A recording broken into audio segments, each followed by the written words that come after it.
welcome to the Build Idaho Podcast. My name is Trey and today we're going to have some fun because we're going to meet the Zamzow family, who is well known across the Treasure Valley and across Idaho. Like, how much of Idaho is Zamzow do? Well, it's mostly Treasure Valley, although we are online now, so, you know, the world. The world.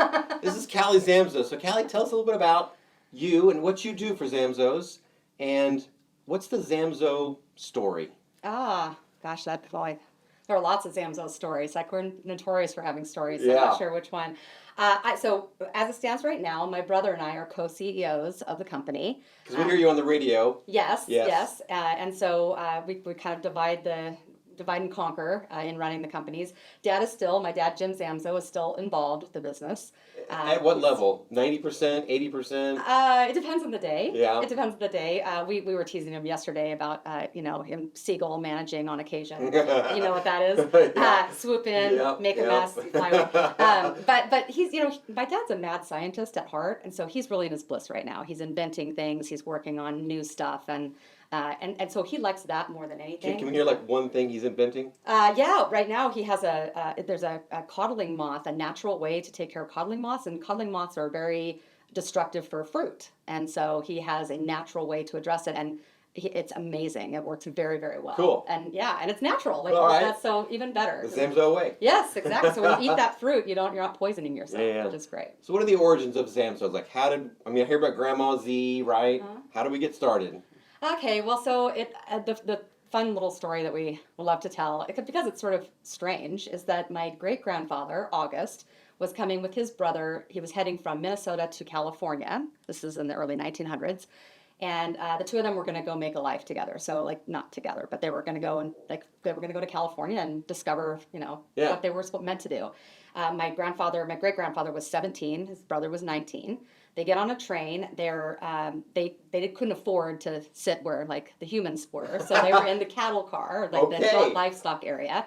So they literally, like, no bathrooms, no service, no with drinks and all that fun stuff. No fresh air. No fresh air. So whenever the train would stop, they would have to get off and run into town, grab a little bite to eat, use a restroom, whatever, and come back. Well, they stopped in Meridian.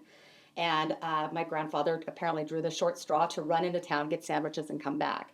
So he takes off running. He gets into town. The story that we like to make up, although we can't confirm it now because they're both deceased, was that he went into Beeman's Bakery, which is where my great-grandmother was working.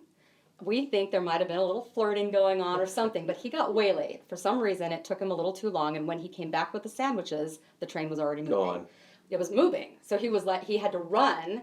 And he ended up literally throwing the sandwich to his brother and waving goodbye. And his brother went on to Gilroy, California, and he stayed. Oh my gosh! Found a farm to work on, and ended up, marrying my. So I don't know if that's a good thing. Like, he didn't get on the cattle truck. Right? Oh my gosh! You're right. Was that been planned or not? I know. It's a very bizarre and almost surreal thinking about. I just can't even imagine in today's world doing that. Like, people don't do that anymore. No. So, he was all by himself. He literally had the shirt on his back and whatever change he had in his pocket left over from buying the sandwiches. So, very odd. That's pretty interesting, actually. Yeah. Pretty interesting. Wild. So, do we know how long it took him to date and marry? I'm going to guess it was probably pretty quick. Yeah. That's my guess. I don't know. I don't know those details. It always kind of makes me sad that I didn't have more time to spend with my great-grandparents. Yeah, we always want more time with family. Yeah. Let's talk about Zamzows. So, tell me about this. Like, what should people find in your store? Well, so we're lawn, garden, feed, and seed. Yeah. Pet supplies and all you need. That used to be our little slogan. I didn't know that. So I kind of primarily it's yard and garden stuff, and then it's pet stuff. Yeah. And it's not just dogs and cats. We have what we call the Zamzow, which has we have birds and we have reptiles, and so we have we go into exotics. We have fish, things like that. So it's kind of a plethora of pet things and pet supplies, and then also all the lawn and garden. How many stores are there? 12. And they are, besides Treasure Valley, like, where else are you? Pretty much Treasure Valley. Just Treasure Valley? I was thinking you had farther away. Nope. Okay. Nope. All right. The Treasure Valley, yeah. Good deal. Hang on. Yeah, we also have a manufacturing division. It's not it's not actually Zamzows. It's a separate company entirely, but like the feed mill right in the heart of Meridian, still operational. Still operational. I didn't know that. Absolutely. And in fact, we have people who all across the country will actually pay more money in shipping to bring our products in because of the way that we make our feeds here. That's cool. Yeah. What else should people know? Like, what else might I not know about Zamzows? Well, I think what really surprises people is our service level and the knowledge. And that's all free. You can come in and you can talk to us. You can bring in a lawn sample. We'll diagnose it. We'll help you. We'll help solve the problem. A lot of times we'll solve the problem without selling you anything, because a lot of times it's a watering issue or it's something else. And so I think the service level, we actually will go to your house. If you bring in a lawn sample and we can't figure it out, we'll come to your house at no charge. Yeah. And we'll look it over. You guys are known for that. Yeah. And help people. Here's just a business question. How do you create that kind of culture? Boy, that's a great question. I think it starts with hiring. Yeah. Like we got to start with people who want to or are passionate about the same things we're passionate about. Yeah. If you're not interested in lawns, it's really hard to help people with that and get interested in that. So I think it starts with that. I think that I think we try to deeply listen too. I think that there's a new sets of generations that are coming up, and they're more mindful than our generation. They are more mindful. Yes. They're very tuned into words. Yes. And feelings. Absolutely. So I think focusing on that, I think that trying to have some emotional intelligence matters a lot. Although you have to work on that constantly because it's very, very difficult, but I think that helps. Let me ask you a little bit about my side of the equation. So we're obviously a real estate company. So how is Zamzows affected by real estate? Oh gosh, well, hugely. Our customers are homeowners for the most part. Right. We do have, we sell house plants, and obviously people can have pets in apartments, and so we do.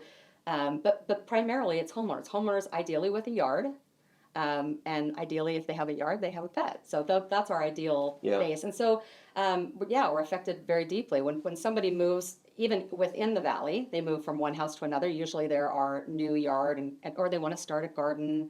They need help with that. They need some, training on that. Or they decide they're going to have their first pet. They need help with that. The people that are coming into the valley from other places, those are the people right now that are needing our help the most, because our soil is really, really difficult. Really difficult. And we know it. We know the soil and we know how to help people. So they come in and usually they're like, wow. What do I do? This is so weird. What is going on? My dirt is not black. It's gray. Exactly. Yes. Tell me a little bit let's talk a little more about who should visit your store? Is it higher affluent people? Is it really everybody? Who loves coming to your store? It's really anybody. Okay. We have solutions that I think, especially because a lot of our solutions don't cost anything. So you can come in and you can get some help on things. And sometimes if you don't have any money, but your issue is watering. And I can talk to you about how you're watering. You'll save money on your watering, because usually it's that you need to cut back on watering. Really? Believe it or not, yes. Huh. Okay, let's talk about that for 1 second. Cut back and do less frequency and go longer? Or? Yes, bingo. What you want is you want to train, especially with our lawns, you want to train those roots to go deep. They're going to seek out water. So if you water deeply, the roots will follow that and they'll grow deeply. And then you let things dry out, because then they will continue to go down because they're following the water that's deeper.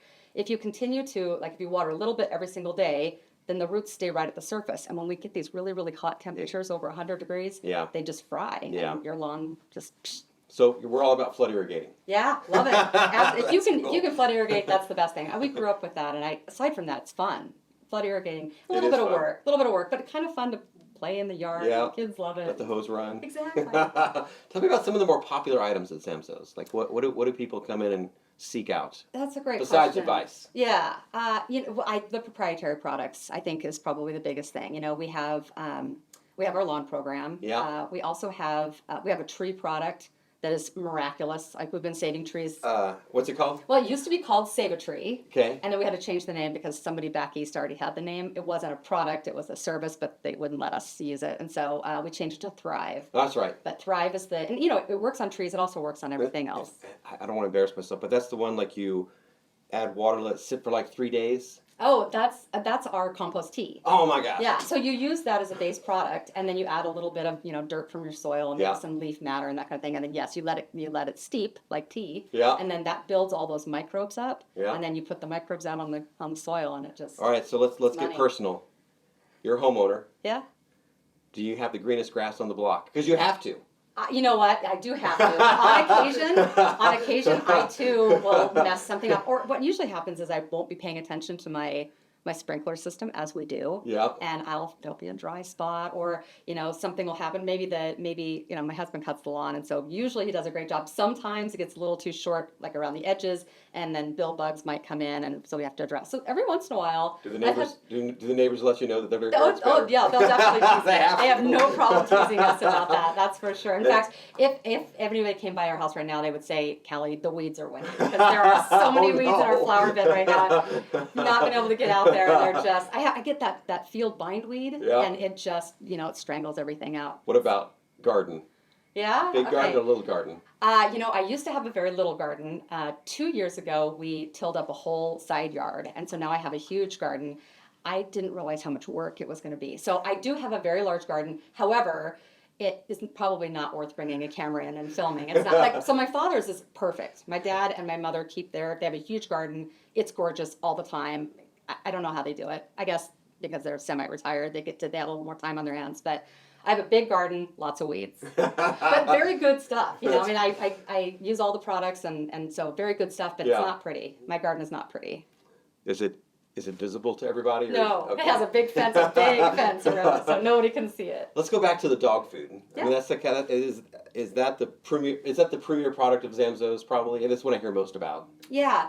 Well, it's one of them certainly, and we have a line. So you had asked earlier about price points. Yeah. We have various different brands for different levels of what people can afford. Our ideal is to always provide something, a product that is going to be good for the animal. Because obviously, nobody ever reaches the end of their dog's life and says, yeah, that was enough time.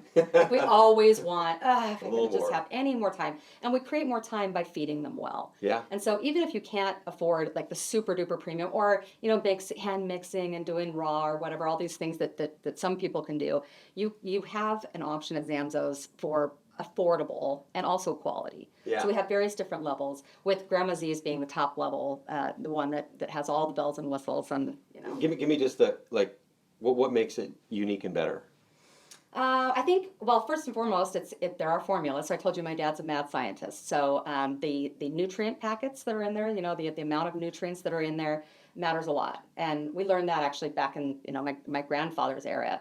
Like after my great grandfather sold it to my grandfather, he realized that the feeds that they were mixing they were all grains and whatnot that were grown here in the Treasure Valley soil. And some of the animals were they were coming up with diseases and strange things that were happening. And my grandfather did research and realized that our soil was missing certain nutrients. Oh. And so he ended up ordering in nutrients and mixing those to the feeds and doing a fortification to try to help. Makes total sense. Yeah, so that's kind of the baseline of everything that we do when it comes to animals, is making sure that the nutrient base is there so that the animal's getting that. And then and that's pretty unique. I know that there are general nutrient packs that people put in across the board. Right. But we go a little bit further and we make sure that there's a little bit more, and sometimes there'll be new things that we learn, different than, and not necessarily vitamins and minerals, but sometimes it's herbs, sometimes it's mushrooms, things like mushrooms. that. So, okay. Yeah. Hadn't thought about that one. Yeah. All right, I've got just a couple questions left for you today. Okay. What have you learned about business and people? Oh boy, so much. I think lately the thing that I've learned the most is how different we all are. Mm-hmm. We have different drivers, we have different behavior styles, we have different ways that we even see the world. And so I think that people is, it's all about people and relationships, right? Everything is. Yeah, we're all connected. Right? All completely. Connected. And if I can't, if I'm meeting you and I realize that, you enjoy talking, you enjoy this sort of interaction, but I'm maybe more introverted and I'm shut down and I don't try to be more emotionally intelligent and lean into that, you and I are never going to connect very well. And so that's something I'm constantly working on. But I think that's the most important thing, because it's relationships, right? Yeah. So I think that's the thing. And particularly, again, we talked about these rising generations. You really, really have to stop. You have to slow down. You have to listen. Can't make quick judgments. Yeah. You've got to lean into what they're thinking and what they're processing, and that is, it's hard. I'm a Gen Xer. That's not how it was for us. No, it's a different world. Very different world. Words matter, emotions matter. Absolutely. Yeah. Absolutely. What's it like running a high-profile company? It's fun. Yeah. I gotta say it's fun. It's fun to be a Zamzow in this valley. The family has done a really good job of being in this valley in a unique way and providing service and we're good people. It's fun to be a part of the family. I love it when people, like I just, walk in the door and, I heard you on the radio, or and there's people don't ever go, oh, you're a Zamzow. So it's fun. That's cool. It's a lot of fun. And I'm proud. I'm proud to be a part of the family. It's 91 years. So my brother and I are fourth generation. We're grooming our kids. If they're interested in being a part of the business, we want to make it, available to them as well. Yeah. And so there are some challenges with transitioning and all that fun stuff coming up. But gosh, I feel really lucky. Does your daughter work in? She does. She does work. She works in the summertime, so I won't let her work during the school year because school is work. But she works during the summertime, and so she just finished her last day for the summer, I think 2 days ago. Nice. My nephew is full time at the stores, so he's a roaming assistant manager, so he goes around to all the stores and Grooming him. Yes, very much so. That's cool. He's brilliant. He's a great kid. If someone wants to learn more about Zamzows, where can they go? What's the website? Maybe list off some. What's the largest store here in the Treasure Valley? Largest store is on Chinden. That's the one, and it's really the store itself isn't as big, but the property is huge, and that's where we have all the greenhouses, and it's particularly fun in the spring. We get all the fun plants in the greenhouse. I know you also do your own podcast. I do. Is that on the Zamzows website? Yes. Okay. If they go to zamzows.com and you put in podcast, you can find that. The show is called The Zamzows Show. Wonderful. And it's done weekly. So, yeah. I want to thank everyone for tuning in today. Thank you, Callie, for introducing yourself and Zamzows to us. If you'd like to learn more about that, just go to zamzows.com. And if you're interested in what we're doing, please like and subscribe to our podcast.